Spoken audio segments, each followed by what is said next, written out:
என் அன்பு தேவனுடைய பிள்ளைகளே, உங்கள் எல்லோருக்கும் ஆண்டவர் இயேசு கிறிஸ்துவின் பெயராலே அன்பின் வாழ்த்துக்கள்.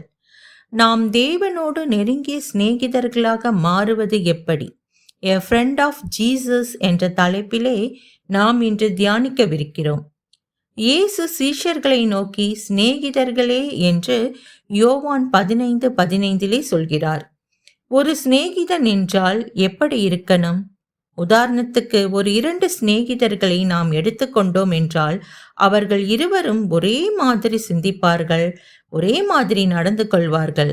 சிநேகிதர்களாக இருப்பவர்களுக்கு ஒரே மனம், ஒரே இருதயம் இருக்கணும். நம்முடைய நேரத்தை அவர்களுக்கு அதிகமாக கொடுக்கணும். ஃபார் எக்ஸாம்பிள், ஒரு ஃப்ரெண்டோட தான் நாம் அதிக நேரம் செலவழிப்போம். அவர்களோடு நாம் இருக்கும்போது நமக்கு நேரம் போவதே தெரியாது. ஸோ டைம் ஸ்பெண்ட் பண்ணும்போது தான் அந்த ரிலேஷன்ஷிப் ரொம்ப ஸ்ட்ராங்காக இருக்கும். நண்பர்களாக இருப்பவர்கள் காலையில் எழுந்தவுடன் பேசிக்கொள்வார்கள். அவர்கள் எப்பொழுதும் ஒரு டச்லேயே இருப்பாங்க. மணிக்கணக்காக பேசுவாங்க. அவர்கள் மனம் திறந்து எல்லாவற்றையும் பேசிக்கொள்வார்கள். அப்போதுதான் அந்த ரிலேஷன்ஷிப் நல்ல பில்ட் ஆகி ரொம்ப ஸ்ட்ராங்காக மாறிடும். அதுபோலதான் நாமும் ஆண்டவருக்கென்று நேரத்தை கொடுக்கணும். நாம் நேரத்தை செலவிடாவிட்டால் நாம் ஐக்கியப்பட முடியாது.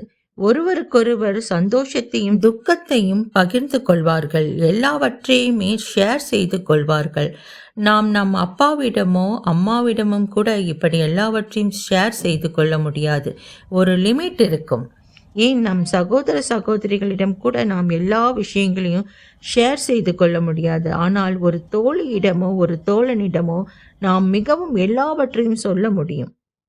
இதுதான் நண்பர்களுக்குண்டான ஒரு ஸ்பெஷாலிட்டி. உண்மையான நண்பர்கள் என்றால் விட்டு கொடுத்து மிகவும் அன்புறவுடன் வாழ்வார்கள். ஒருவருக்கு ஒருவர் தன் இன்னுயிரையும் கொடுக்க தயாராக இருப்பார்கள். ஆம், நம் ஆண்டவரும் நமக்காக தன்னுடைய உயிரை தியாகமாக கொடுத்தார். அவர் நம் பாவங்களுக்காக மரித்தார். நம்முடைய பாவங்களையெல்லாம் அவர் ஏற்றுக்கொண்டு நமக்காக பாவ நிவாரண பலியாக, குற்ற நிவாரண பலியாக தன்னையே ஒப்பு கொடுத்தார். ஏனெனில் அவர் நம்மை அவருடைய சிநேகிதர்களாக பாவித்தார். ஆண்டவர் நாம் அவரோடு நெருங்கிய ரிலேஷன்ஷிப்ல பேசணும் என்று எதிர்பார்க்கிறார். அப்போதுதான் தேவனுடைய இருதயத்தில் இருப்பதை நாம் விளங்கிக் கொள்ள முடியும். ஏனெனில் ஒரு ஃப்ரெண்ட்ஷிப் என்றால் இரு பக்கமும் ஒருவருக்கொருவர் ஒருவரை ஒருவர் பற்றி தெரிந்து கொள்வதுதான். ஆனால் நாம் என்ன செய்கிறோம்? நம்முடைய பிரச்சனைகள், கவலைகள், போராட்டங்களை மட்டுமே ஆண்டவரிடத்திலே சொல்கிறோம். ஆனால் ஆண்டவர் நம்மை பற்றி என்ன நினைக்கிறார், நம்மை குறித்து அவருடைய பாரம் என்ன என்பதை நாம் அறிந்து கொள்ள தவறுகிறோம். ஏசாயா 53 அவர் துக்கம் நிறைந்தவராய் இருந்தார் என்று வேதம் கூறுகிறது. இயேசு இந்த உலகத்திலே இருந்த நாட்களிலே ஜனங்களின் மேல் அவருக்கு ஒரு துக்கம் இருந்தது. இந்த ஜனங்களை குறித்து அவருக்கு ஒரு பாரம் இருந்தது. அவர் பாடுகளை அனுபவித்து சிலுவை மரணம் வரும் நேரத்திலே கெத்செமனி தோட்டத்திலே சென்று அவர் ஜெபித்தார். அப்போது கூட தன் இருதயத்தில் இருக்கிற விஷயங்களை சீஷர்களோடு பகிர்ந்து கொள்ள விரும்பினார். ஆம், இன்று கூட அவர் நம்மோடு பேச விரும்புகிறார். யார் ஒரு ஃப்ரெண்டாக ஆண்டவருடைய இருதயத்தை புரிந்து கொள்கிறோமோ அவர்களோடு கூட ஆண்டவர் கட்டாயம் பேசுவார்.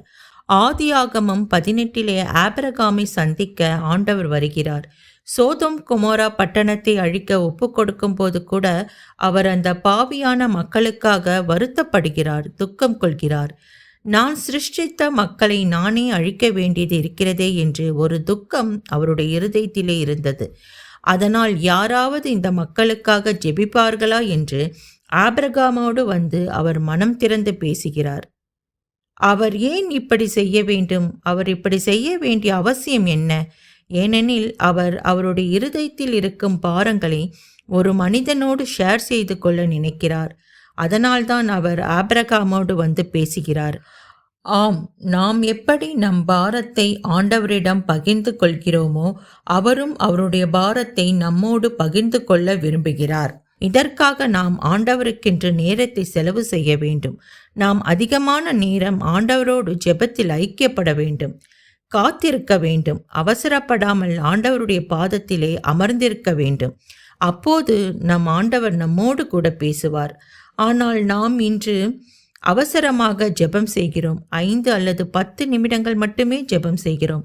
நாம் அவருக்காக அதிக நேரத்தை செலவு செய்ய முன்வர வேண்டும். ஆண்டவரின் சமூகத்திலே நாம் காத்திருந்து ஜெபிக்க வேண்டும். அப்போது ஆண்டவர் நம் பொறுமையை பார்த்து நம் இருதயம் எந்த அளவுக்கு காத்திருக்கிறதோ அந்த அளவுக்கு அவர் நம்மோடு கூட பேசுவார், உறவாடுவார் என்று வேதம் சொல்லுகிறது. 1 சாமுவேல் 15ஆம் அதிகாரத்திலே 10-11 வசனம். அப்பொழுது கர்த்தருடைய வார்த்தை சாமுவேலுக்கு உண்டாகி அவர் சொன்னது, நான் சவுலை ராஜாவாக்கினது எனக்கு மனஸ்தாபமாயிருக்கிறது. அவன் என்னை விட்டு திரும்பி என் வார்த்தைகளை நிறைவேற்றாமற் போனான் என்றார். அப்பொழுது சாமுவேல் மனம் நொந்து முழுவதும் கர்த்தரை நோக்கி கூப்பிட்டான். ஆண்டவர் சாமுவேலோடு ஒரு நண்பனைப் போல உறவாடினார். அவருக்கு சவுலின் மேல் இருந்த ஒரு பாரத்தை குறித்து சாமுவேலிடமே அவர் பகிர்ந்து கொண்டார். 1 சாமுவேல் 3ஆம் அதிகாரம் 10ஆம் வசனம். கர்த்தர் வந்து நின்று சாமுவேலே சாமுவேலே என்று கூப்பிட்டார். அப்பொழுது சிறுவனான சாமுவேல் கர்த்தர் வந்து தன்னை கூப்பிடுகிறதை அறியாமல் ஏலி தாத்தா தான் தன்னை கூப்பிடுகிறார் என்று நினைத்து ஏலியிடம் போய் என்ன என்று கேட்கிறான். 2 தடவை இப்படி நடந்தது. 3வது முறை ஏலி கர்த்தர் தான் கூப்பிடுகிறார் என்பதை அறிந்து கொண்டவராய் மறுபடியும் யாராவது கூப்பிட்டால் கர்த்தாவே சொல்லும், அடியேன் கேட்கிறேன் என்று மறுமொழி சொல்லுமாறு கூறுகிறார்.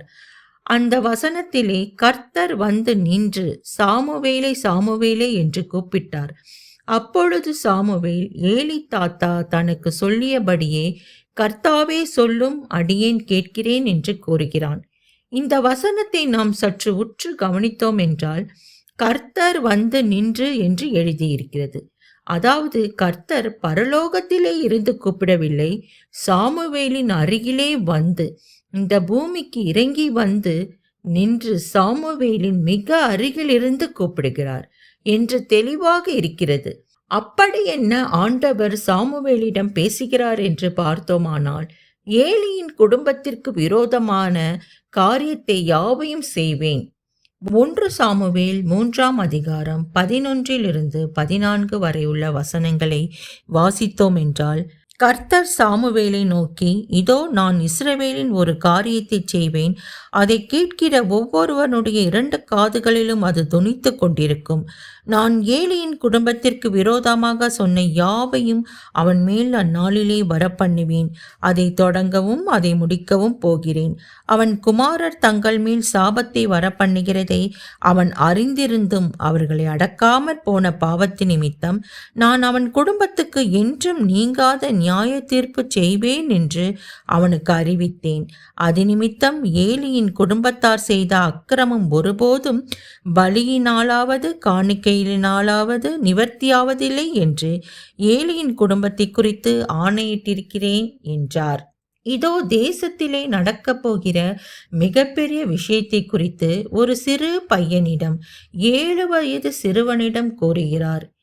ஏலி ஒரு ஊழியக்காரர். அவர் குடும்பத்திலே ஆண்டவர் நியாய தீர்ப்பு செய்ய போகிறார். ஏனெனில் அவன் பிள்ளைகள் பாவத்தில் விழுந்து பல தவறான காரியங்களை செய்து கொண்டிருந்ததை குறித்து ஆண்டவர் ஏலியிடம் பல முறை எடுத்து கூறியும் முன்னறிவித்தும் ஏலி அந்த பிள்ளைகளை கண்டிக்காமல் நிர்விசாரமாயிருக்கிறார். இதனால் ஆண்டவர் அந்த குடும்பத்தின் மீது சினம் கொண்டு, இதோ அந்த குடும்பத்திற்கு விரோதமாக அவர் எழும்பக்கூடிய நிலையில் இருப்பதை குறித்து அந்த பாரத்தை பிறரிடம் பகிர்ந்து கொள்ள நினைக்கிறார். அதற்காகவே அவர் அந்த சிறு பையனை தேர்ந்தெடுத்து அவர் இருதயத்தில் உள்ள பாரத்தை அவர் பகிர்ந்து கொள்கிறார். ஆண்டவர் அவருடைய உள்ளத்தில் இருக்கிற துக்கத்தை பகிர்ந்து கொள்ள ஆள் தேடுகிறார். இன்றைக்கும் தேசத்திலும் சபைகளிலும் நடக்கின்ற காரியத்தை யாரிடமாவது பகிர்ந்து கொள்ள வேண்டும் என்று ஆண்டவர் விரும்புகிறார். அவர் தன் சீஷர்களிடம் கூறுகிறார், நான் இந்த ஜனங்களின் மேல் மிகவும் பரிதவிக்கிறேன் என்று சொல்கிறார். ஏதாவது இவர்களுக்கு செய்ய வேண்டும், வெறும் கையாய் இவர்களை நாம் அனுப்பக்கூடாது என்று சொல்கிறார்.